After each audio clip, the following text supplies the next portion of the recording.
వివాహం ఆలస్యం, నిరుద్యోగం, ఉద్యోగ సమస్యలు, ఆర్థిక సమస్యలు, నరదృష్టి, వ్యాపారాభివృద్ధి కొరకు ఈ ఆలయాన్ని సందర్శించండి.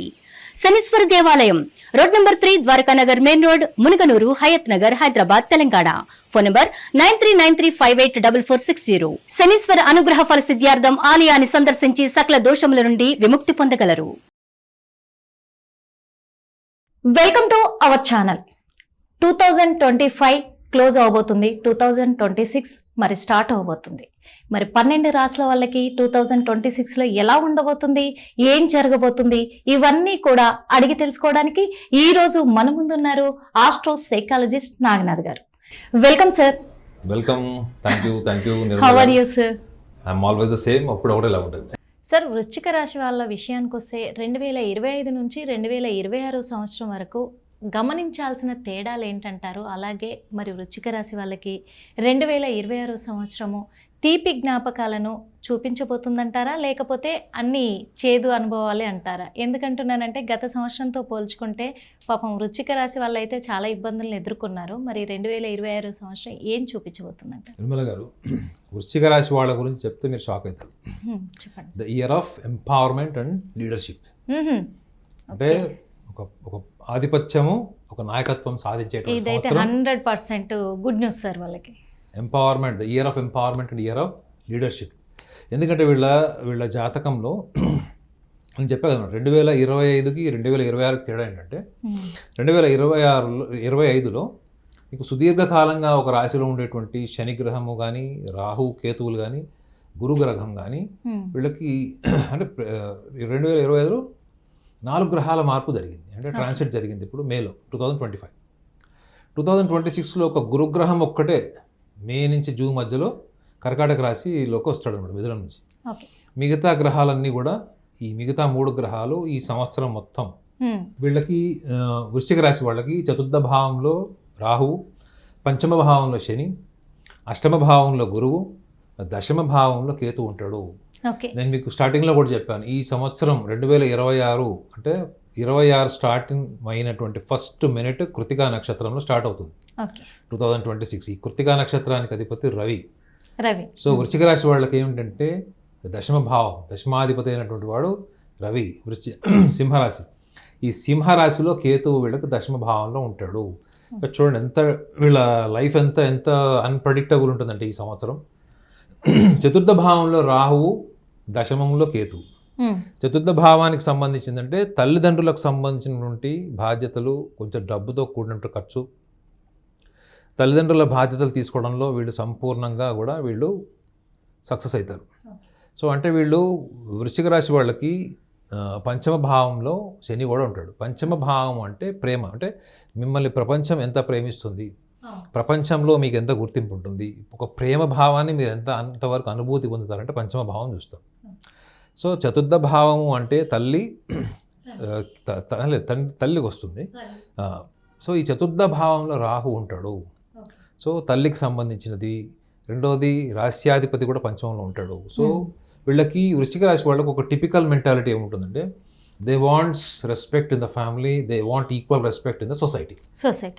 కుటుంబంలో కావాలి, సమాజంలో కూడా కావాలి. సో పంచమ భావంలో మోక్ష భావం అంటే మీనరాశి, అంటే అది ద్వాదశ రాశిలో ఆఖరి రాశి. మోక్ష భావంలో అంటే మోక్ష స్థానానికి సంబంధించిన దాంట్లో శని ఉంటాడు. సో అక్కడ ఏమైపోతుంది, వీళ్ళకి తృతీయ చతుర్థాధిపతి అంటే వీళ్ళకి కుటుంబంలోనే చాలా ఉన్నతమైనటువంటి గౌరవం, పేరు ప్రఖ్యాతలు పెరిగేటువంటి సంవత్సరం కూడా ఇదని చెప్పచ్చు. అయితే వీళ్ళు ముఖ్యంగా ఈ వృశ్చిక రాశి వాళ్ళకి ఒక సెన్సేషన్ అంటూ ఏదైనా జరుగుతుంది. వీళ్ళు లీడర్షిప్ ఎలా ఎస్టాబ్లిష్ చేసుకుంటారంటే, వీళ్ళు గతంలో ఏవైతే కొత్త కంపెనీస్లో ఇన్వెస్ట్ చేశారో, కొత్త కంపెనీ స్టార్ట్ చేశారో, వాటికి సంబంధించిన ఫ్రూట్స్ అన్నీ కూడా వీళ్ళు ఈ సంవత్సరం మార్చి నుంచి చూస్తారు. వాళ్ళు ఏమంటే ఏప్రిల్, మార్చ్ ఈ టైంలో వీళ్ళకి favourable, July, August favourable, November, December favourable, unfavourable is slightly May, June, and September, October is little delayed or else kind of, ఒక రకంగా చెప్పాలంటే వీళ్ళకి they may not get results, వాళ్ళు కోరుకున్న రిజల్ట్స్ రాకపోవచ్చు. సో మిగతా ఆల్మోస్ట్ మీరు 7-8 మంత్స్ మీరు చూడండి, 12 నెలల్లో వీళ్ళకి మోస్ట్ ఫేవరబుల్. ముఖ్యంగా పెద్ద ఇన్వెస్ట్మెంట్స్ చేసిన వాళ్ళు, పెద్ద రంగాల్లో డబ్బులు ఇన్వెస్ట్ చేసిన వాళ్ళు, వ్యాపారంలో గతంలో లాస్ట్ 2025లో రిస్క్ తీసుకున్న వాళ్ళు, వీళ్ళందరికీ కూడా ఈ సంవత్సరం దాని యొక్క ఫలితాలు కనపడతాయి. సో వీళ్ళు ఎంప్లాయర్స్ కింద మారుతారు. ఎంప్లాయీస్ కూడా ఎంప్లాయర్స్ కింద మారే ఛాన్స్ ఉంటుంది. అంటే ఉద్యోగం చేసేవాడు కూడా వ్యాపారం చేసి 10 మందికి జీతాలు ఇచ్చేటువంటి సంవత్సరం కూడా 2026. ఈ సంవత్సరంలో ఎంప్లాయర్స్గా మారేవాళ్ళు 2 రాసులు మేడం. ఒకటి మిథునం, రెండోది వృశ్చికం. సో వీళ్ళు ఉద్యోగం చేసినా ఒక స్మాల్ స్కేల్ ఇన్వెస్ట్మెంట్ లేకపోతే ఒక ఏదైనా చిన్న ఇండస్ట్రీ కానీ ఆల్రెడీ బిజినెస్లో ఉన్న వాళ్ళు ఎక్స్పాన్షన్. ఈ ఎక్స్పాన్షన్ అన్నది వీళ్ళకి జూన్ మాసం తర్వాత ఉంటుంది మేడం. ఎవరికి? వృశ్చిక రాశి వాళ్ళకి. కుటుంబ పంచమాధిపతి గురువు వాళ్ళకి కర్కాటకంలో ప్రవేశించినప్పుడు మీరు ఉన్న బ్రాంచ్ని ఇంకొక బ్రాంచ్ క్రియేట్ చేయడం, మీరు ఒక టీవీ ఛానల్ ఉందనుకోండి ఇంకొక టీవీ ఛానల్ క్రియేట్ చేయడం, మీరు anything that related to the expansion is possible from May and June వీళ్ళకి, ఎవరి వృశ్చిక రాశి వాళ్ళకి. ప్లస్ వీళ్ళకి ఫ్యామిలీలో సిబ్లింగ్స్లో ఈ ప్రాపర్టీ డిస్ప్యూట్స్ ఉంటాయి వీళ్ళకి, కోర్టు కచేరీలు, వీటిలోకి వీళ్ళు వెళ్ళకపోవడం బెటర్ మేడం. ఎందుకంటే వీళ్ళకి పంచమ భావంలో శని, అదే పంచమాధిపతి అయిన గురువు వీళ్ళకి ఎప్పటి వరకు వీడు వెళ్ళకూడదు అనుకుంటే మాత్రం జూన్ వరకు. ఫస్ట్ హాఫ్లో వీళ్ళ ఫోకస్ అంతా కూడా ఫైనాన్సెస్, డెవలప్మెంట్, ఎక్స్పాన్షన్, బిజినెస్ వీటి మీద పెట్టాలి తప్ప family disputes, siblings disputes, property disputes, parents వచ్చినటువంటి యాన్సెస్ట్రల్ ప్రాపర్టీస్, వీటిలో వీళ్ళ పాత్ర ఎంత ఉందో అంత వీళ్ళ బాధ్యతలు తీసుకొని దాన్ని ఇంటలెక్చువల్గా సాల్వ్ చేయడానికి వెళ్ళి కన్విన్స్ చేసి వీళ్ళు సాధించేది ఏంటంటే నిందలు, చెడ్డ పేరు సంపాదిస్తారు వీళ్ళు. సో దాని బదులు ఒక టైంకి తగ్గట్టుగా వీళ్ళు ఉండడం, ఒక టైమ్లీ రెస్పాన్సిబిలిటీస్ని తీసుకోవాలా, అవసరం తీసుకోకూడదా.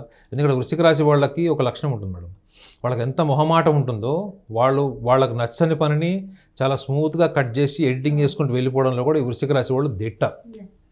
So at the same time వీళ్ళకి చతుర్థ భావంలో కూడా ఇప్పుడు వీళ్ళకి విద్యాస్థానం కూడా అవుతుంది, అదే మాతృస్థానం కూడా అవుతుంది. విద్యార్థులకు కూడా ఈ సంవత్సరం పెద్ద బీట. చాలా సంవత్సరాల నుంచి యూనివర్సిటీస్లో పిహెచ్డీ చేస్తున్న వాళ్ళు, రీసెర్చ్ స్కాలర్స్కి ఒక అద్భుతమైనటువంటి గుర్తింపు, అప్లాజ్ కూడా వస్తుంది. సో విద్యార్థులు ఎవరైనా విదేశాలకు వెళ్ళాలి అని తపత్రయపడే వాళ్ళు, గతంలో 2-3 సార్లు వీసా రిజెక్ట్ అయిన వాళ్ళు, ఫైనాన్సెస్ మ్యాచ్ కాని వాళ్ళు, లేదా ఫైనాన్షియల్ రిసోర్సెస్ లేని వాళ్ళకు కూడా ఈ సంవత్సరంలో ఖచ్చితంగా వాళ్ళు they will travel after April month తర్వాత వాళ్ళు డెఫినెట్లీ ట్రావెల్. సో వాళ్ళకి కావాల్సినటువంటి ఒక ప్యాషన్ ఉంటుంది చూడండి మేడం, ఏదైనా జీవితంలో సాధించాలనుకుంటే అది సాధించే వరకు వాళ్ళకి నిద్ర పట్టదు. సో ఈ సంవత్సరం వాళ్ళకి నిద్ర వస్తుంది.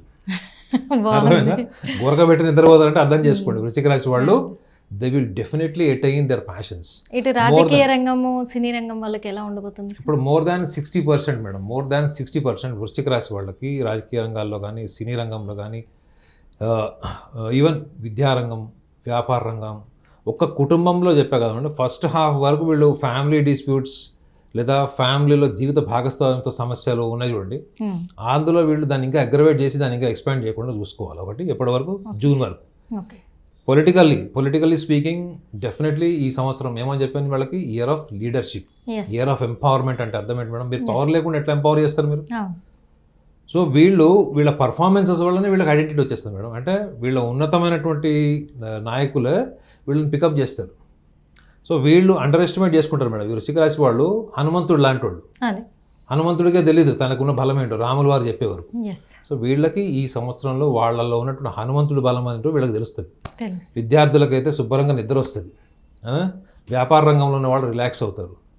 ప్లస్ ఇంకోటి ఉద్యోగాలు చేసుకునే వాళ్ళు కూడా శుభ్రంగా ప్రశాంతంగా నిద్ర వస్తుంది. అంటే అర్థం ఏంటి, వాళ్ళు ఏవైతే టార్గెట్స్, గోల్స్ సెట్ చేసుకున్నారో, లోన్స్ తీసుకొని ప్రాపర్టీస్ డెవలప్ చేసుకోవాలి, ఇల్లు కొనుక్కోవాలి, ఇలాంటివి ఏవైతే అనుకున్నారో ఇవన్నీ కూడా ఈ 2026 is the most favourable year. మరి ఇవన్నీ కూడా వాళ్ళకు అనుకూలించాలి అని అంటే మీరు ఇచ్చే సూచన? వృశ్చిక రాశి వాళ్ళకి మెయిన్ మేడం దశమ భావంలో కేతు ఉంటాడు, అది అద్భుతమే. వాళ్ళకి చాలా ఎంతూజియాస్టిక్గా, క్రియేటివ్గా, ప్యాషన్తో వర్క్ చేస్తారు. బట్ ఇక్కడ ఏంటంటే వీళ్ళు ఒక చిన్న విషయాన్ని వీళ్ళు గమనించాలి, ఏంటంటే వీళ్ళకి ఎప్పుడు కూడా ఒక డిస్క్రిమినేషన్ ఆఫ్ ఇన్ఫీరియారిటీ కాంప్లెక్స్ ఉంటుంది. అంటే వీళ్ళని మీరు ఎంత విమర్శించినా వీళ్ళు తీసుకుంటారేమో, కానీ మీరు ఒకళ్ళతో పోల్చి మీరు విమర్శించినా లేకపోతే కొంచెం తక్కువ చేసుకుంటే అది వాళ్ళకి ఒక గ్రడ్జ్ లాగా మారిపోతుంది. సో వీళ్ళకి కక్ష సాధింపు నేచర్ ఉంటుంది మేడం. సొంత తల్లి తండ్రి అయినా మాటలతోనన్నా వాళ్ళు కక్ష తీర్చుకుంటారు తప్ప వాళ్ళు కక్ష తీర్చుకోకుండా ఉండరు. అది వాళ్ళలో డిఫాల్ట్ ఒక మెకానిజం ఉంటుంది. ఇది ఒక గ్రడ్జ్ అనేది ఒక మెకానిజం ఉంటుంది, సాఫ్ట్వేర్, అది పుట్టుకతో ఉంటుంది, ఆ స్వభావం, అది రాసి స్వభావం. సో ఇది వీళ్ళకి కొంత అనవసరమైనటువంటి శత్రుత్వాన్ని, మంచి సంబంధాలని దూరం చేసేటువంటి అవకాశం కూడా వీళ్ళకు ఉంటుంది.